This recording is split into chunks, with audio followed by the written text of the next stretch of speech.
Thank you very much. Thank you very much.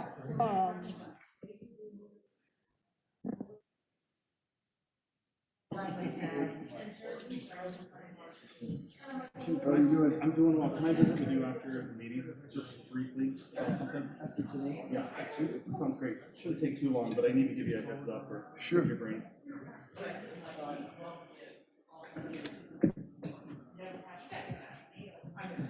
Okay, it's 6 o'clock. We're gonna get started here in just a minute. As soon as everybody takes their seats.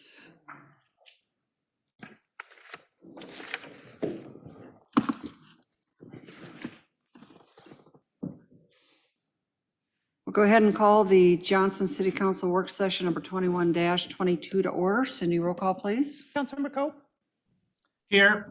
Evans, Here. Martin, Here. Reddy, Burkhart. Here. We have 2 items on the work session agenda this evening. The first is to continue discussion of the 2022, 2023 through 2026 through 2027 capital improvement plan, annual fiscal review of the stormwater utility financial model and the CIP.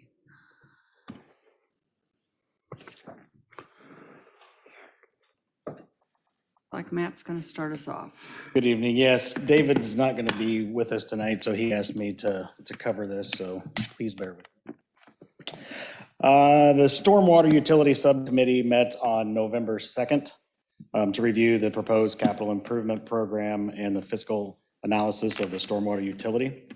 To give a brief status of the active stormwater projects, Crescent Chase Pond, which is a result of a large SRF project loan from the East of Merle Hay Road projects south of 62nd, allowed us to capture roughly under $1 million, roughly $989,000, sorry. The sponsored project was able to reduce the interest rate that we would pay. And in that interest savings, we were able to put that towards this project, which is another water quality related project. The remaining portion of that project will be paid through SRF loans, with the exception of the purchase of the Holmgren property, which was roughly about $220,000. It wasn't eligible through the SRF program. This project will include constructed wetlands in the upstream area, as well as a series of check dams through the drainage way. And as it moves easterly down towards 86th Street, it'll focus on some bank stabilization around the Stone Point townhomes. That has been let in late September and is getting underway currently. And it looks for the anticipated completion in summer of 2022. Moving on to Harbor Oaks and Harbor Number 2. These are 2 projects that are located north on Beaver Drive. And with their proximity, they were basically lumped together. So for design as well as construction purposes. And those are also funded through the SRF loan. They were originally scheduled to be bid this fall, but there's been a few design challenges that have kind of creeped into the project at the last moment.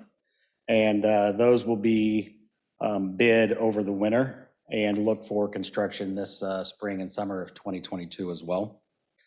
Currently, right-of-way negotiations for easements are underway, as well as the final design. The last project that's in our current CIP is Point Vista Park Greenbelt. This is located in Green Meadows North.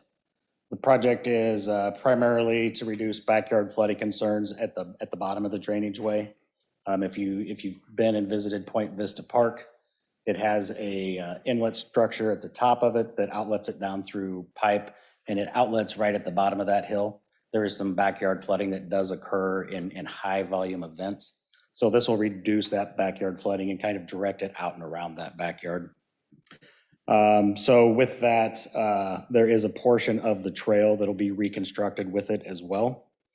Plans are being finalized on this project and should be bid out over the winter as well, with spring and summer of 2022 construction. And this is being funded through our stormwater utility cash pay as we go. Cindy, can you open the CIP detail sheets? Oh, there you are. Thank you. So looking at our CIP projects and upcoming projects, we do have 14 new projects that have been proposed. Really, there's 2 new projects, and then there's 12 phases of the east of Merle Hay. So with that, the first one is our Beaver Creek bank stabilization. If you could scroll down to the map. Thank you. So this project comes as the result of a trail and water main realignment that we need to do with the city park and the Ignite project. We've got a water main that runs through that area. A section of the trail was washed away in the flood of June 30th, 2018. And we've got some temporary rock trail down now, but this project would stabilize that bank section so that we could reestablish the trail alignment. For the commuter trail that will bypass the Ignite, there will also be a trail that goes into the city park and help establish that stabilization for the water main as well. This is part of our 16-inch water main feeder that goes to our 100th Street tower. Moving into the next project is Green Meadows North, which is just downstream of the Waterford Pond, which is shown on the map. This project's also located north of John Deere Financial. You can see it there indicated by the drainage way is indicated by the red line there. It's just, like I said, sits north. That intersection is 86 and 62nd. There is a heavy erosion in this area, and it's got the potential to damage the sanitary trunk sewer main that runs just on the south side of that red line. If anybody remembers the Kings Row sanitary sewer that was damaged in a similar flooding event to 2018, what we're trying to prevent that here in this drainage way. The next 12 projects would be in the east of Merle Hay, north of 62nd improvements. Now these projects have nearly doubled our normal borrowing that would be anticipated each year. These just kind of came on into the CIP this year, funding those out. These projects also would result in the need to revisit our anticipated stormwater utility rate in future years, particularly beyond the 26-27 fiscal year. But nothing would need to be done or no adjustments at this time. There were a number of other adjustments made in the CIP, adjustments for timing of projects to better align with available cash funded projects, as well as we've seen engineering costs increase across the industry, and including these costs associated with right-of-way easements as well have all kind of creeped in, so we've kind of had to realign some of those projects. Also, the engineering for projects, we were previously paying for these in the CIP out of cash. We're going to start lumping those into our SRF loans. It's called the Planning and Design Loan, which is a 0 interest rate for the first 3 years. And then that kind of gets rolled into the construction loan, which should help our fund out. Then next is we'll take a look at the stormwater utility financial model. And Teresa, if I get anything wrong, please correct me here. We always take an annual look at the financial model of the stormwater to ensure that the project and expenses remain accurate, that we're taking care of those high priority projects in a timely manner, as well as we look at the model assumptions and see if they remain accurate and determine if we need to have any rate adjustments. Just to kind of step back, our utility was created in July 1 of 2012, and our first ERU was $4.55. We really took a look at that on about a every other year basis and increased by about 50 cents. December 16th of 2019, City Council did approve a rate increase from $6.05 to $6.55 that went into effect July 1 of 2020. And it increased by 50% or 50 cents each even numbered year until 2030. So with that, we'll see a rate increase to $7.05 on July 1 of 2022 in our stormwater utility. A few highlights here on the model. Line 1 reflects the 50 cent ERU increase every other year. Line 8 reflects the anticipated total revenue by year. And line 37 on the next page would reflect the debt ratio, the revenue to debt ratio, which needs to be at or above a 1.0. You can see there in the later years, we're starting to kind of get down once the East of Merle Hay stormwater projects come online, so we'll have to have some further discussion next year.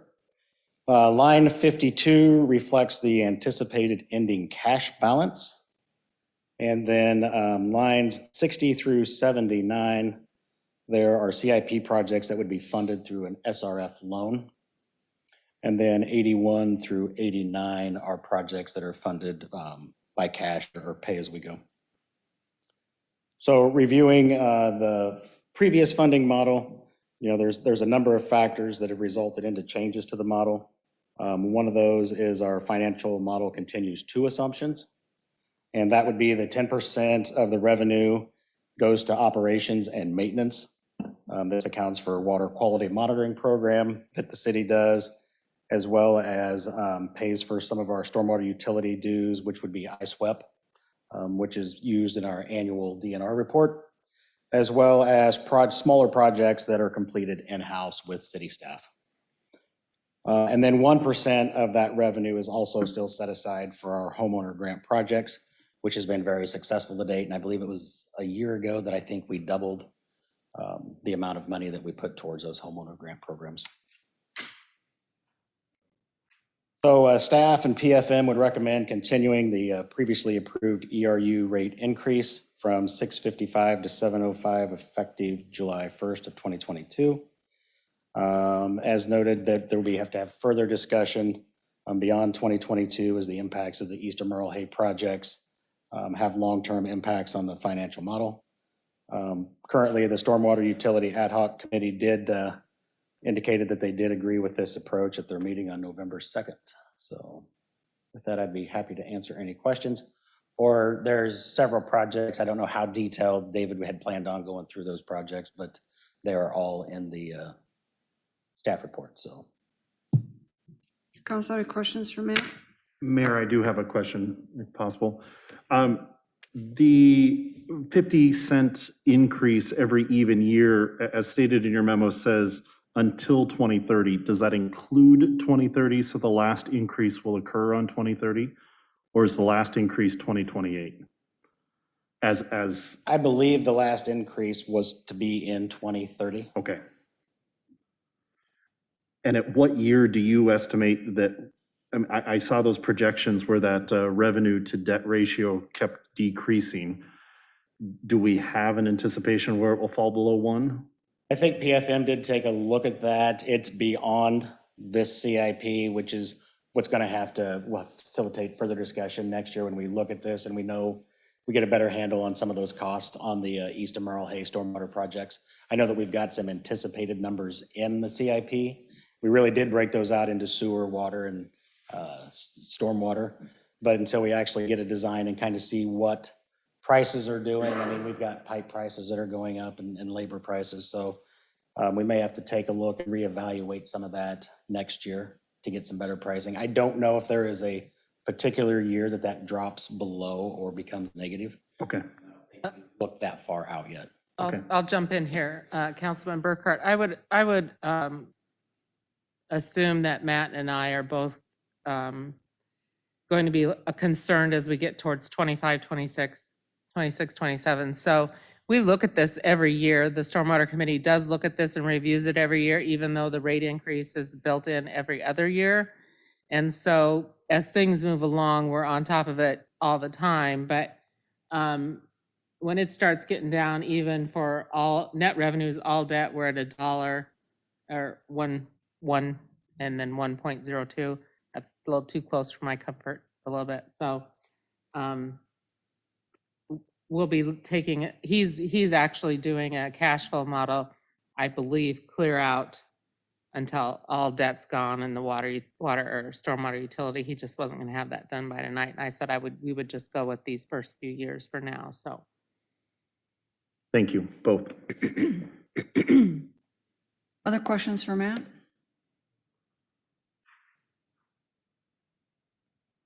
I see none.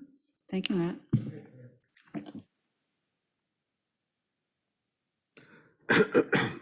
Does that take us to item 3B? Yes, item 3B, or excuse me, what was it? You're going to have to stretch this one out. I know. I'll go as long as I can. So every other year, we make appointments to boards and commissions for city council members because our council members represent us on a number of regional boards and commissions as well as local, and then we also have our ad hoc committee structure. So after each election cycle, and with this cycle, we don't have any changes in council members, but it is an opportunity to take a look at those appointments and make changes based on what council members' interest and experience and those kinds of things. I guess now I think about it, Councilmember Burkhart hasn't had the opportunity to voice his interest in these committees as well. He just basically took over for Councilmember Soroka's appointments. But so I gave the council a full listing of the boards and commissions on all three levels. Again, we have the regional ones, which are the boards and commissions that are like the DART and Metro Waste Authority and Wastewater Reclamation Authority and those types of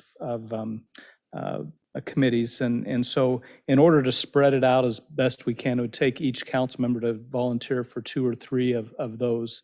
And the one thing, if you look at this document that we put together with all the appointments, if you see any changes, let us know.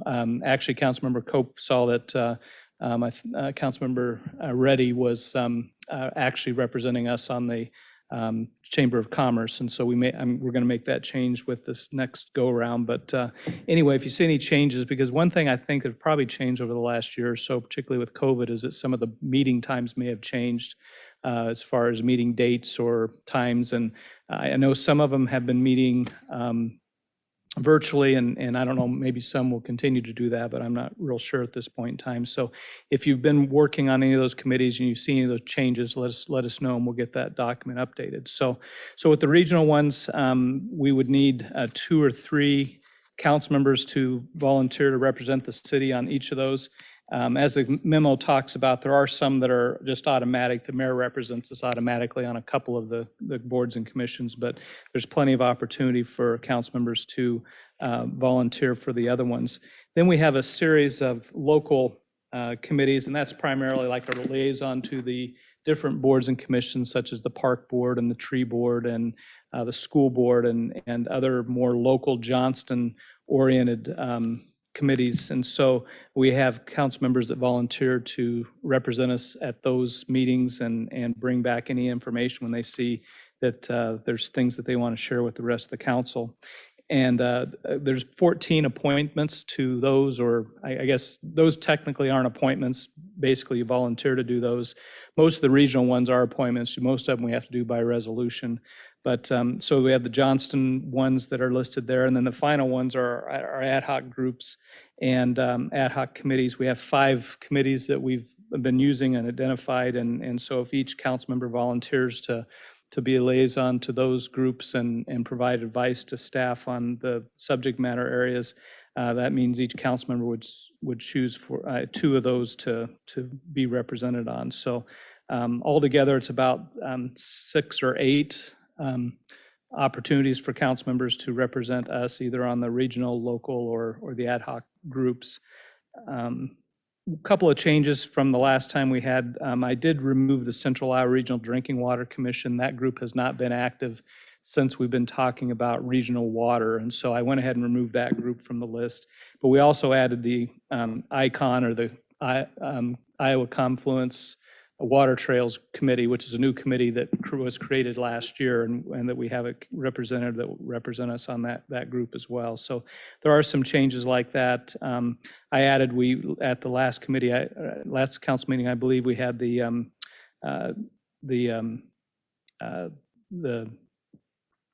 TNR, yeah. what was TNR group, yes. And so we had a couple council members that volunteered to advise staff on those issues. So I added that to the group as well. So as we take a look at this, I mean, I think more than likely we'll have some committees that there'll be more council members than we have openings. The mayor and I will work with, the submittals that you all make to try to find the right balance, try to meet with your interest and get the make sure we have all the representation that we have. So I'd ask that you be a little bit flexible with it, because you may not get everything that you're interested in, but we really do need to try to balance the appointments so everybody has the same number of opportunities there. So I've asked the council members to submit their request or interest by the next Wednesday, I believe on the 23rd of November. And we'll try to get those put together, and in the meetings in December, we'll start making the appointments, particularly on the ones where we have to do resolutions to make those appointments. So we'll start that in December. So I do have a couple of council members that have already submitted their areas of interest. And so if you all, the rest of you can get it done by next Wednesday, that would be great. And we'll start filling out the appointments. Any questions on that, or any questions on any of the specific committees? I think probably we have people here that can answer any questions you may have as far as what each of these committees do, if there are questions regarding that. Jim, since we have extra time, one that just caught my attention is the Airbnbs. Yes. Have we ever met? They have not met. Okay. Yeah, we had a couple of council members that volunteered to participate in that when we talked about this a couple years ago, and to mine that they have not met as a group at this point in time.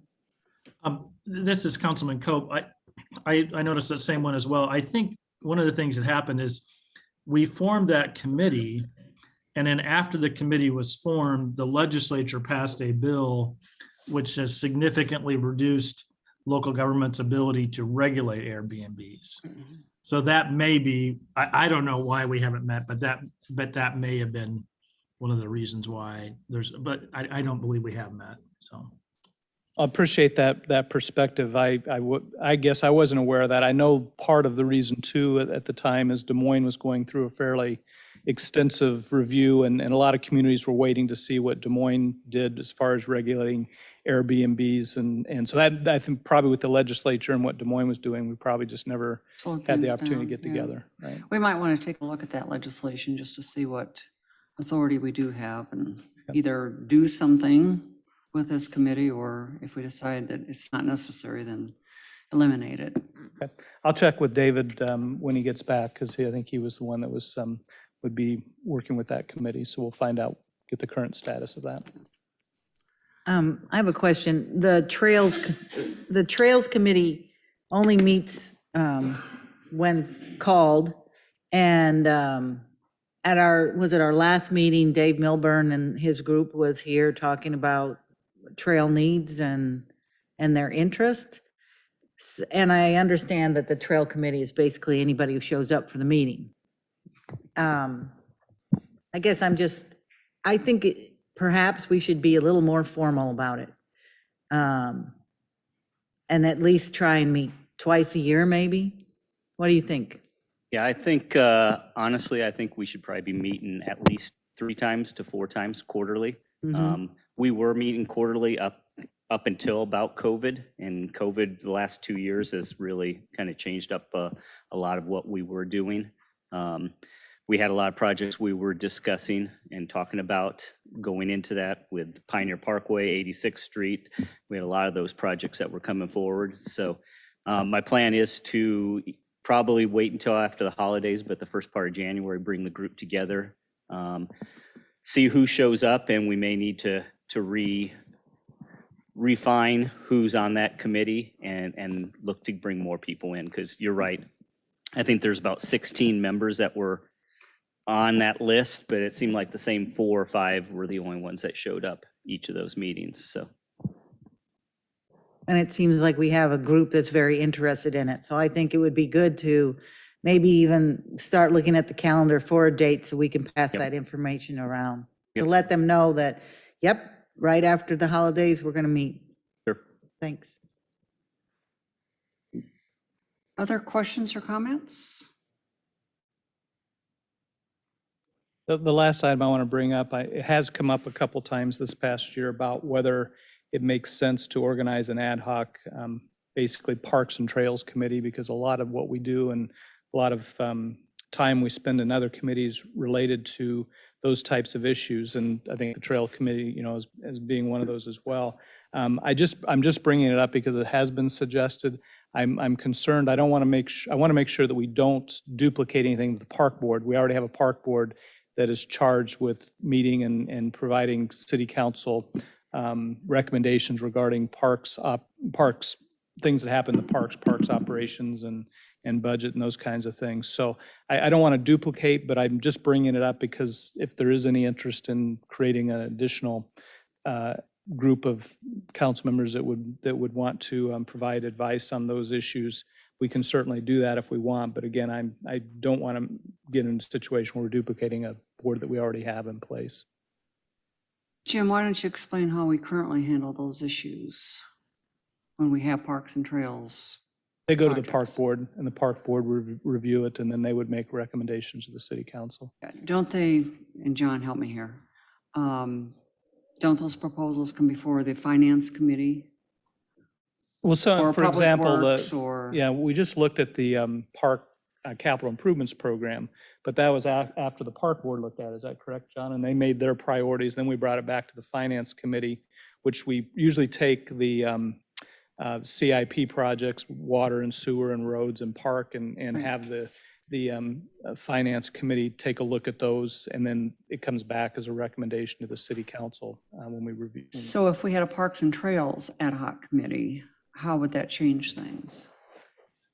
I don't know. I mean, I didn't bring it up. I can't remember where it actually came from, but I know that it was mentioned a couple times this year when we were talking about park-related Right, issues, that right. maybe No, there'd be an advantage to having. Yeah, I remember that. I'm just, since we have a little time, This is trying to Councilman figure out how Coe. it would work. Yeah, this is Councilman Coe. I think I may have been one of the persons who suggested this. I think one of the reasons why I think we need to think about having an ad hoc committee is because I feel like we need to have at the council level and elected officials level, a group that is looking at the parks and trails from a strategic standpoint.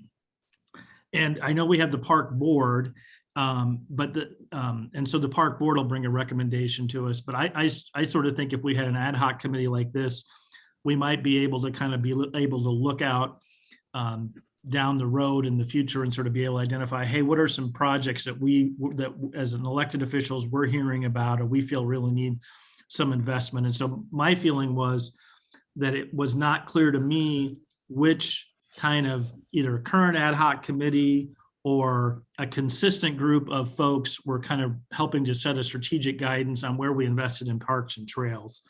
And so, you know, if the finance committee is the committee that's consistently doing that, then maybe that's okay. Or if the public works, but my concern is that I have not sensed that there has been sort of a strategic, you know, plan for, you know, which trails are we prioritizing or which areas of the city do we feel like there's we're deficient as far as parks. And so that was one reason why I felt like creating a committee might be helpful with that area. John, I'm putting you on the spot a little bit here, but can you explain what the responsibilities of the park board are? Yeah, the park board, first of all, Jim is correct. The park board does review in August. We start up the CIP program. We bring forward, basically that process looks like we bring forward what the request was, a 5-year plan was from before. We have a full-on discussion of what projects need to be shifted and why they need to be shifted. We talk about potential new projects that have come up, whether it just came up recently or is something that's come up over the course of the year. So we discuss that. We try to prioritize where that goes. And usually by the September meeting, we'll have that priority list forward so that we can turn into Teresa as a board presentation. As far as other priorities, we have each month we discuss what the projects are. We discuss what future projects have looked like. Obviously, each of the park board members will bring in projects that they see that could be a need. If it's something that's currently in the budget, then it just goes through the normal process. If it's something that's new, that's when we come to the HR finance committee and bring forward. Probably the best example, one of the best examples, like Johnston Commons, when the playground exceeded the cost because we had the meetings and it was decided to move forward with more of a wheelchair accessible playground. That went through the park board and then came to the finance committee based on their recommendation as far as potential funding sources. So it went through the steps to come back in the right direction at that point. So depending on the specific component that is brought forward with the park board, if it's HR, will come that way. A lot of trails will come forward through Public Works because a lot of the trails are associated with roadways. So that comes forward through the Public Works. So it's a little bit variable, but everything comes through the park board and goes out to the subcommittees from there. Mayor, I'm the representative to the Parks Board. And while I agree with everything John said, it seems not truly visionary in terms of what the Park Board does. You do talk about future projects, but not like, here's an inventory of all our parks and you relate it to what each one has and who it serves or the closest population, or, it's not like a master plan for parks. Am I not speaking correctly, John? I mean, I feel like it's projects, you've got an idea that you want another shelter and that's a future project, but it's not like who gets the shelter, unless I missed those meetings. A lot of it comes forward from the residents bringing projects forward, and usually that will come in through staff office, through my office, and that's when it comes out to the park board. I'm not sure how often the park board is contacted by the general public about different items. Generally speaking, it comes through our office. No, I get that, but I just mean more of a holistic look at the park in terms of how the parks are scattered around the city, who is the nearest population, just more of a master planning of parks. Yeah, we haven't had a full strategic plan. I think that's what you're looking at. And like an I don't annual hear those strategic- kind of discussions. I hear more about immediate projects like a handicap ramp or handicap accessible playground equipment, and it's going to go here. I don't see it as a bigger future vision. And that's what I think maybe Councilman Cope is talking about with parks and with trails. What is a 5 to 10 year goals for us in terms of trails? I know that you guys have heard my ideas on the trails. So maybe there is a place for a meeting that, and we do this, I know we also do this when we do our budgeting and when we set our priorities and goals as a city council, as a city. But there might be a good idea to have a focused conversation, master plan wise. Well, here's what I would suggest. The recommendation or the proposal has been made that we create an ad hoc committee that would be specifically focused on parks and trails.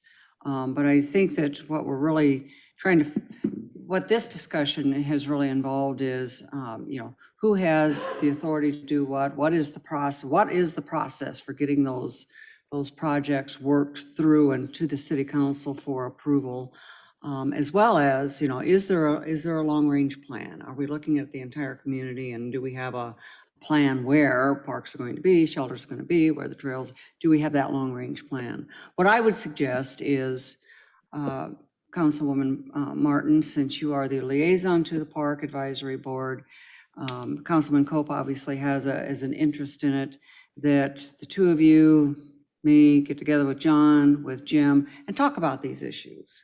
I don't think we have to settle tonight whether or not we have an ad hoc committee, but if we do, what would it do, vis-a-vis the Park Advisory Board, the council, the finance ad hoc committee, make sure that everybody knows, what their responsibilities are and what the process is for getting those projects ultimately to the city council for consideration. I think a smaller group meeting where we have a free-flowing discussion would be a great idea and move this forward a lot faster than this situation here. The other thing is I'm listening to the conversation this evening, and John's right. I mean, park issues come up during the finance committees. They come up during the Public Works Committee, and different committees that we have, Finance Committee, being probably the primary one.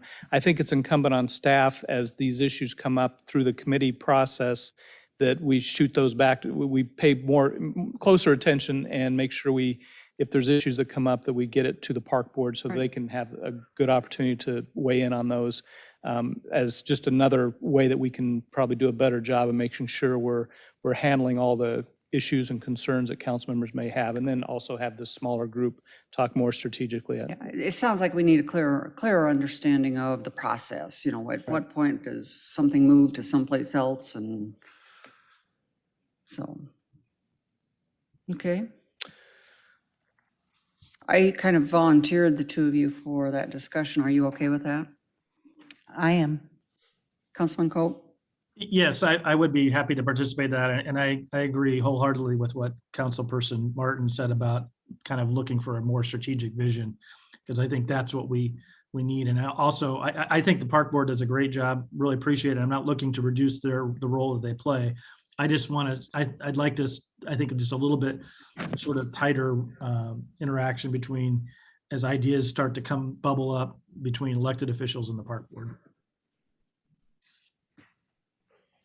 Okay.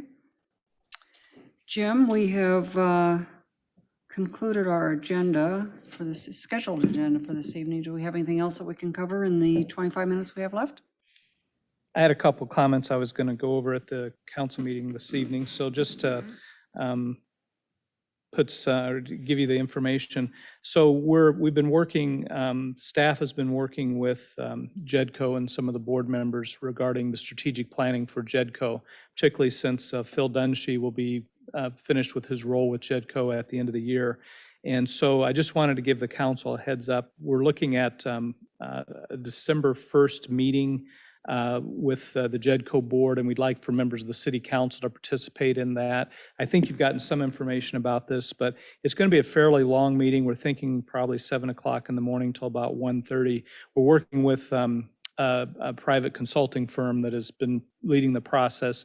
They've had a series of meetings with some community leaders. I think many council members participate in those meetings as well, but they want to do a longer strategic planning process plan for December 1st, and that seemed to be the date that worked for most people that would be involved, as well as representatives of JEDCO. So just put that on, pencil that in on your calendar. It'd be pretty much take most of the morning into early afternoon, but an opportunity to sit down with the JEDCO board and really think strategically about where we want to go with our economic development process. So just wanted to make sure you were aware of that. Also, just a reminder, tomorrow evening from 5 to 7, we're going to have our senior citizens meeting where we're going to talk about senior programming and what we can do and what the seniors would like to see for their programming. We're using Tamara Kenworthy, the same individual that does our strategic planning for the city council. She's going to lead a facilitated discussion and listening opportunity for staff and Tamara to listen to what our seniors would like as far as different activities and programs and for the city to provide for them.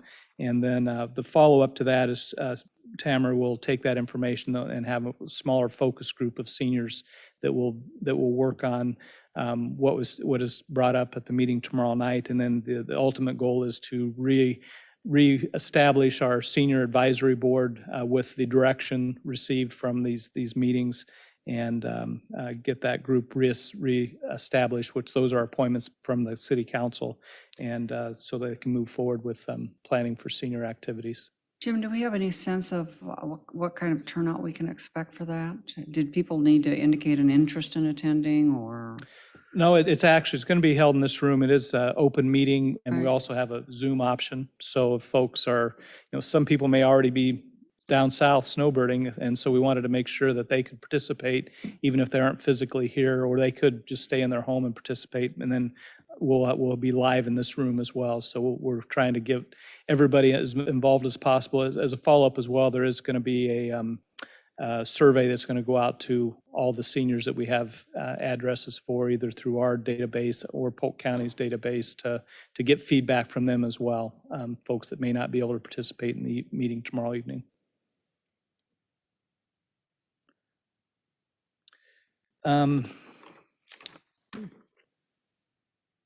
Just a reminder, this is one of the weeks times where we have 3 weeks between our now and our next city council meeting. So we'll have a little bit of break there over the Thanksgiving holiday. And also we're going to do the grand opening for the ice skating rink on the 27th of November, which is the Saturday over the Thanksgiving holiday. So number of festivities. I think Janet's already shared the information with the council. Activities are going to happen throughout the day. Venue Works is primarily responsible for planning those activities, but it'll be an opportunity to do a ribbon cutting and officially open the ice skating rink. So that'll be on November 27th. And then real quickly, Matt, I'm going to put you on the spot. You had mentioned to me about the water tower painting, and maybe you can give the council an update on that. Yeah, I've got, I was going to do a project updates under staff comments, so I'll go ahead and do that now. Just to kind of run down through our list of projects that we currently have ongoing here is Northwest 54th Avenue. That road has been open since October 15th. We do have a couple of outstanding items that we need to finish. Primarily, it's down to 2 items. We've got some trail between 91st and 93rd Street that still needs to be completed. We just got that graded out last week. Meeting with the contractor to get a schedule on when that work will be completed tomorrow. And then we've also got to stabilize some of the bare areas out there. They had stabilized it earlier before some of the rains moved in over the past couple of weeks, and that just needs to be touched back up. And then there is another section of trail down around 88th, but once we can get that trail completed, we'll have the road open and our full trail along 54th done, and then it'll just be restoration next spring with the seeding and getting that in there. Moving on to Northwest Beaver Drive. The contractor is working on completing the grading and to complete the dormant seeding in the area, as well as getting that stabilized, the ditch bottom stabilized. With that, they've got a few small segments of trail. I know we've got a couple of trail ramps there at Coburn on the north side of the road to complete, and there's a couple of small sections, and then that trail will be completed. Down at 66th and Beaver Drive, we put in a sidewalk that ties back to the Eagle Ridge subdivision, Eagle River. There's 3 Eagle subdivisions, sorry.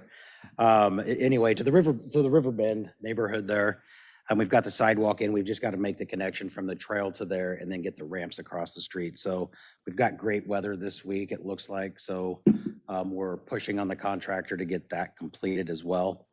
All of our asphalt is complete. We do have a center line down for the road when it opens. They still have to get some temporary edge lines in yet this year and put the permanent ones in next year. But we're really looking and pushing the contractor to get that open prior to Thanksgiving. So here we'll be close enough either by the end of this week or Wednesday of next week to hopefully get that open as long as the weather holds out for us. And as Jim had mentioned there, we have the water tower repainting projects. We have completed all of the interior work with those projects. However, the contractor has run into a urethane shortage. So the exterior painting will not be completed this fall. It will likely be completed in the spring. They've got their order into their supplier. It was supposed to be delivered last week and it still hasn't been delivered. But it's kind of an industry-wide shortage. So it's not just specific to our project, but we've had several conversations with the contractor and the engineer, as well as the supplier, and they're keeping us up to date. But they need 40-degree temperatures and above to paint that. We're running out of those days. So we have, with the interior work completed, we've actually put our towers back in service because we have to take those out to do the interior work. So we've got those back in service, and we'll look to finish those up in the spring of 2022 to get the exteriors painted. They're in a good spot now where they've completed all the exterior spot repairs and they've got those covered up, but the actual painting will be done in the spring. All I've got for projects. Thank you, Matt.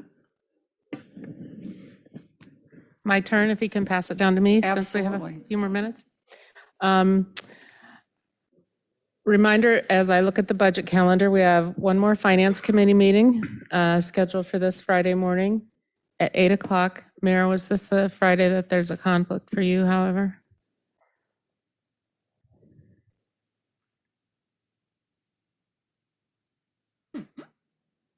I didn't have it down that this was a meeting when you might have a conflict.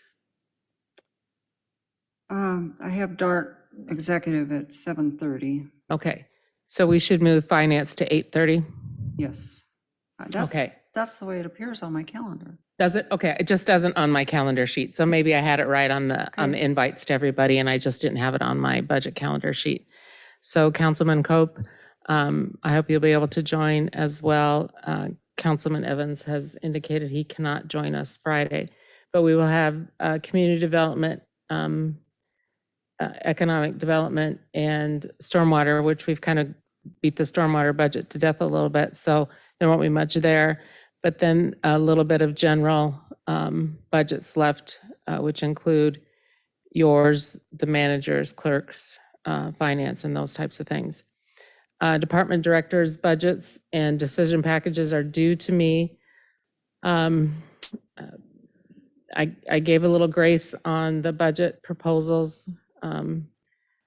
So at the end of this week, first part of next week, and then decision packages are due to me right before Thanksgiving. And I anticipate having, handing out the preliminary operating budget information to the council at the first council meeting in December. So you'll have it for just a little over a week to look at some things and refresh your memory regarding decision packages that each of the departments have basically told you about. Prior to our December council work session, which will begin at 5:30 on Tuesday, December 14th, which I already sent out invites to all of you, so you should have them on your calendars, I do believe. And then we'll begin budget work sessions if we need to, if department directors can't be here during that meeting or something or other. And we'll probably have pizza or something for you to eat. Well, we will have something for you to eat, I should say. I don't know if it'll be pizza. That's what I was trying to say, the night of that council meeting. And December will fly by before we know it. And we'll get our final, we did get our rollback numbers. They did not go in the favor of communities. And the numbers don't look as good as we had hoped. I'm waiting for the final report from Matt. I have not seen that yet. So I don't want to get too worked up about it, I guess, before I get those. So just know that a lot of plates are spinning, a lot of things are getting done. One more finance committee. I appreciate all the time that this committee has spent with staff and department directors and all the work department directors have done.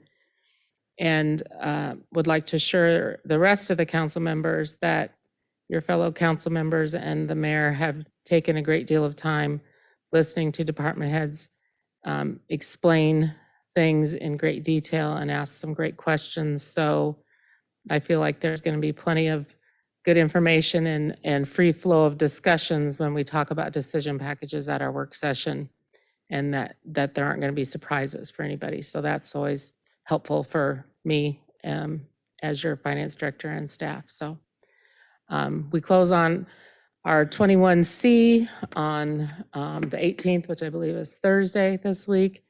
And then all bond issues for 2021 will have been closed and complete, and we won't be borrowing any more money until next summer.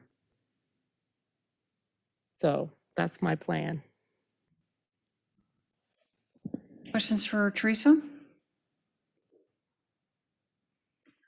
Still have about 11 minutes. Does any other staff have anything else to update us on?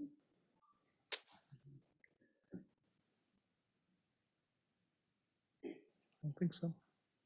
Councilman Reddy, do you have any treats for us out in the hallway tonight? Very good question. Darn. Okay, well, let's go ahead and adjourn the work session then, and we'll reconvene at 7 o'clock sharp.